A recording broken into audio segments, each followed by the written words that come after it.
Welcome to my channel tutti frutti cooking. Subscribe कीजिए channel को, bell का icon press कीजिए। इस तरह से तमाम नई आने वाली कुकिंग वीडियोस आप तक सबसे पहले पहुंचेंगी। अस्सलाम वालेकुम। आज मैं फालसे का शरबत बता रही हूँ कि मैं किस तरह से बनाती हूँ। इसके दो तरीके होते हैं। ये फालसे का शरबत है और एक फालसे का स्क्वैश भी होता है। उसकी रेसिपी भी मैं अपलोड कर दूंगी, ज़रूर देखिएगा। अगर सब्सक्राइब नहीं किया चैनल को तो सब्सक्राइब करें, वीडियोस को ज़रूर थम्स अप दिया कीजिए और फ्रेंड्स एंड फैमिली में अगर पसंद आए तो आगे ज़रूर वीडियो को शेयर करें।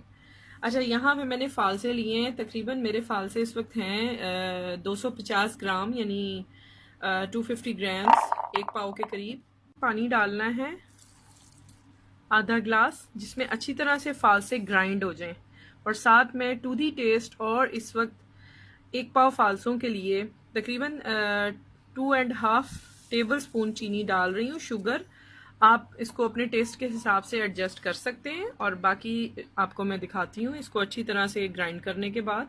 मैंने ग्राइंड कर ली है। अब ये आपको गुठलियाँ इसकी नज़र आ रही हैं। इसको मैं स्ट्रेन कर लूँगी किसी अच्छी सी छलनी में या टोकरी में डाल के, बास्केट में, जिसमें से आराम से इसके बीज अलहदा हो जाए।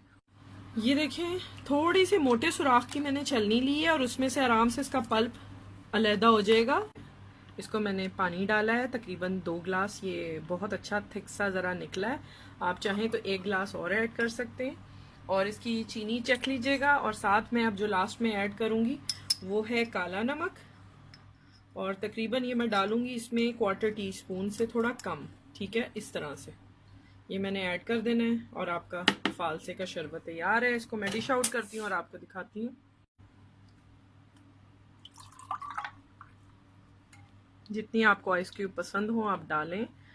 मैं ज़्यादा ठंडा नहीं इस्तेमाल करती, इसलिए मैंने एक डाली है। और साथ ये हमारा फालसे का शरबत तैयार हो गया।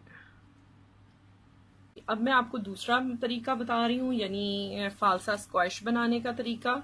यहाँ पे मैंने 250 ग्राम्स ऑफ फालसा, यानी एक पाव फालसे के लिए हाफ के जी मैंने पानी लिया है, यानी अबाउट 2 ग्लास ऑफ वाटर है। और इसको मैंने ये बॉईल होने लगा है। यहाँ पे मैं फालसे ऐड करूँगी सबसे पहले। अच्छा, इस स्क्वैश का फ़ायदा ये है कि आप इसको सेव कर सकते हैं और 8 से 10 दिन तक इसको इस्तेमाल कर सकते हैं फ्रिज में रख के। ठीक है, तो ये मैंने ऐड किया। अब ये जैसे ही बॉयल होगा तो मैं आपको दिखाती हूँ नेक्स्ट हमने क्या करना है। ये देखिए, ये अच्छी तरह से कुक हो गया है। तकरीबन 5 मिनट ये बॉयल हुआ है। अब मैं चूल्हा बंद कर रही हूँ। जैसे ही ठंडा होता है इसको मैं अच्छी तरह से ग्राइंड करती हूँ। और स्ट्रेनर में, जैसे मैंने आपको बताया है स्ट्रेन करने का तरीका इसका, वो तरीके से मैं स्ट्रेन करके आपके सामने लेके आती हूँ ग्राइंड फाइल से। ये मैंने अच्छी तरह से ग्राइंड करके स्ट्रेनर से स्ट्रेन कर लिया। अब यहाँ पे जो चीज़ें ऐड करनी है वो मैं दिखा रही हूँ। चीनी यहाँ पे मैं डालूंगी, शुगर टू दी टेस्ट और जैसे आपको पसंद हो। फिलहाल मैं यहाँ पे 3 टेबल स्पून ऐड किए हैं और मैं चखूंगी, जितनी मुझे ज़रूरत होगी मैं डालूंगी। साथ मैंने यहाँ पे डालना है 1 टीस्पून लेमन जूस। इसके साथ इसकी जो ड्यूरेशन है वो बढ़ जाती है, जल्दी ख़राब नहीं होता, तो इसे आराम से आप फ्रिज में रख के 1 हफ्ते के लिए इस्तेमाल कर सकते हैं। जितना चाहिए हो आप लें और उसका एक गिलास बनाएं। और यहाँ पे साथ जाएगा काला नमक, अबाउट 1/4 टीस्पून। ठीक है, ये सब मैंने ऐड कर दिया है। और अब अच्छी तरह से मिक्स करके इसको मैंने इतना पकाना है कि यह आधा हो जाए, यानी अबाउट 2 गिलास ये अभी है। और पकने के बाद ये तकरीबन 1 गिलास रह जाएगा। ठीक है, तो मैं आपको शो करती हूँ फिर। ये देखें, फालसा स्क्वैश रेडी हो गया है। इसको आपने ठंडा करना है और किसी भी बोतल में या ग्लास जार में निकाल लेना है। और उसके बाद जब ज़रूरत हो 7 से 10 दिन के अंदर आप इसको इस्तेमाल करें, फ्रिज में रखें। 1/4 कप या 1/4 गिलास आप इसका स्क्वैश का लेंगे और उसके साथ आप ऐड करेंगे ठंडा पानी या बर्फ़ के साथ इसको ऐड करें। तो मैं बोतल में निकालती हूँ और आपको दिखाती हूँ।